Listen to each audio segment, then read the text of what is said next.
etc.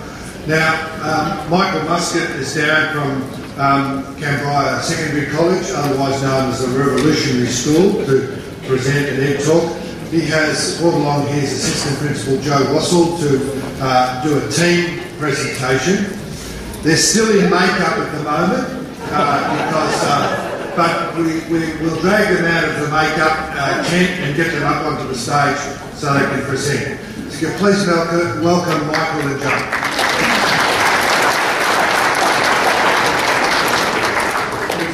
Thanks very much, Rob. Can everyone hear? Yeah, that's great. Look, about 2 years ago, we were approached by the ABC to take part in what they call a landmark documentary series on education, focusing on kind of the challenges that face Australian education today. And what they were proposing was to have incredible access to the school. And to film over the 2015 school year. So, what do I know? I think I switched it off. That was a good start. So obviously that was really interesting, and we thought, well, do we, don't we? And we thought in the end, look, we've got a good story to tell at our school. We were the right fit for what they were looking for. They didn't want a privileged school. They didn't want an underprivileged school. They wanted a standard suburban high school, and we seemed to fit the bill. We took on the challenge because we believed we had a good story to tell, and we thought perhaps we could profile state education in a very positive light. Something that we really need to do, I believe. As it turned out, we were more courageous than I was fully aware of early in the project. So we had a 4-person film crew on site every single day of the 2015 school year. There were a couple of fixed cameras in our principal's office. Joe? There were fixed cameras in my office, and contrary to what Rob said, there was no makeup and no hair. It was certainly an opportunity to even collect your thoughts on occasion after an interaction with an angry parent or a disengaged child, and the camera would be plonked down this far from your face and you would be asked to reflect. So it was very confrontational and certainly a very reflective experience as well. Yeah.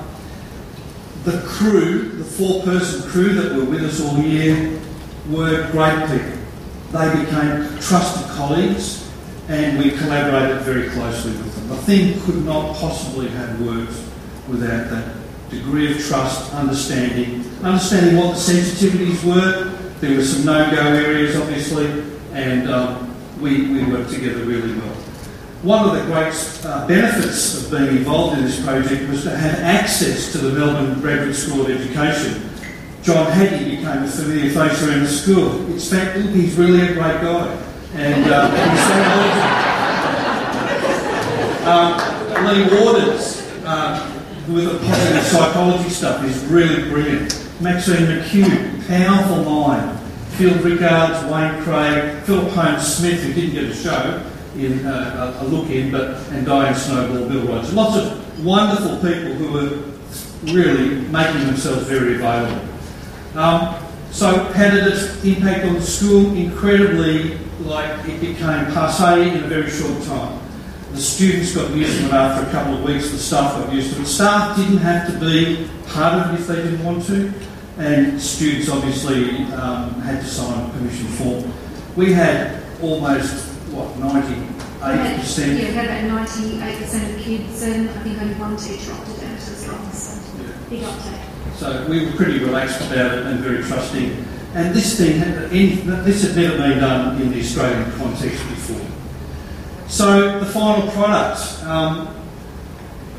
the production got an excellent response from the public. I mean, it was very, very positive across the board. It was, yes. And what I think it showed, best of all, was the complexity and intensity of teacher work in a modern school. It showed a state school that worked really well. It showed the incredible care that's offered to such a diverse cohort of students. And it showed that teachers were really open to having a go at new programs if they were going to benefit students. It also gave terrific insight into one of our most successful programs, which is the Darabee program for disengaged boys. Yeah. However, what it didn't tell the story of, which was pretty, which surprised me in the end, was that it didn't tell the story of the incredible improvement that took place at our college over the last 6 or 7 years previous to the filming. And that was what actually, if anything, made us a revolution school. It was that story of school improvement that took years and years to achieve. Just to give you a bit of an idea of where we were in 2008, our student achievement data was absolutely pretty much rock bottom. VCE, VCAL was a mess. The NAP plan was well below state averages, and that was backed up by the attitudinal data. Joe? Yeah, we were a red school. Pretty much we were told that we were in crisis. All reportable areas were in dire straits, from staff surveys to parent surveys to student surveys to all that data. So we were pretty low. Yeah, I mean, our student attendance, I think students were missing 25 days a year on average across the board. I mean, it was incredible. Staff turnover was huge, and we were suspending, expelling students like there was no tomorrow. Like, it was really quite a cut case, and we were in a bit of trouble. So there was a change of principle, and we needed a plan to do something about this. I had the department breathing down their neck. Our teachers were dejected, and we were failing our students. So, okay, we picked up on the Zabar, Kimbrough and Marshall model of school improvement, and of course we adapted it to our context. And you could never use exactly the same approach across the board in any school. You adapt it to your context, of course.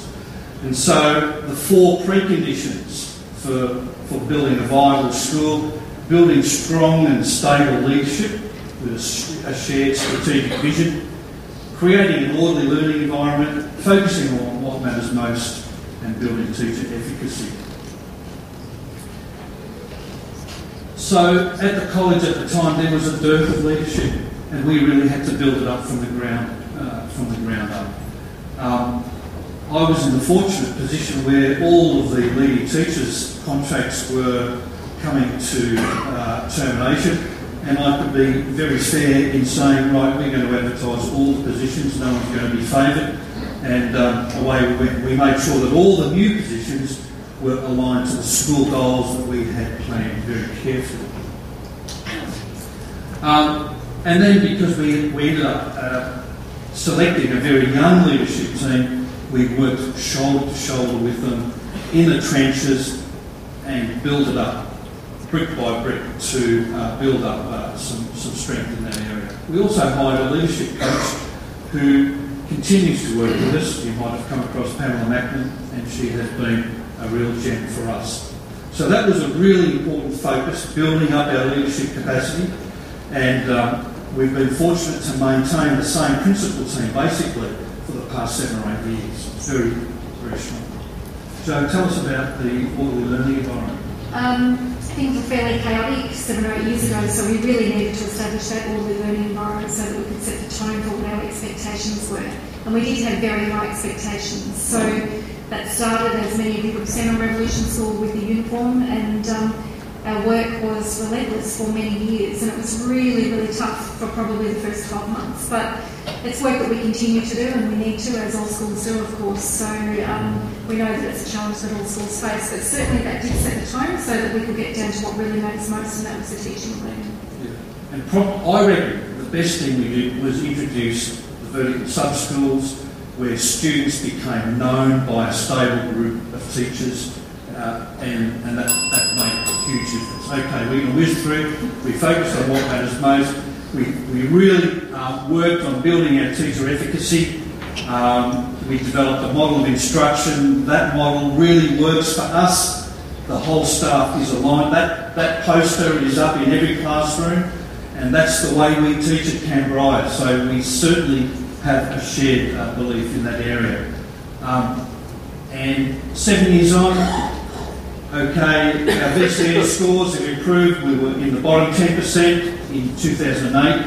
We've been in the top 25 to 30% of state schools in the past 4 years. So it's a sustained improvement. And that plan has risen in terms of growth above the state average over the past 4 years. And our perception data, staff, student and parent, is now much, much more respectable. Absenteeism's down, staff turnover's down, suspensions down, and expulsions. We haven't expelled a kid for 3 years, which means that we are a very student-focused school. We care for every last student and adapt and develop things for their benefit. And there are lots of other indicators of an improved school, but these are the guys who are the revolutionaries. And as John Hattie says, the teachers are the ones who carry an incredible burden and do the great work for us. And that's basically it.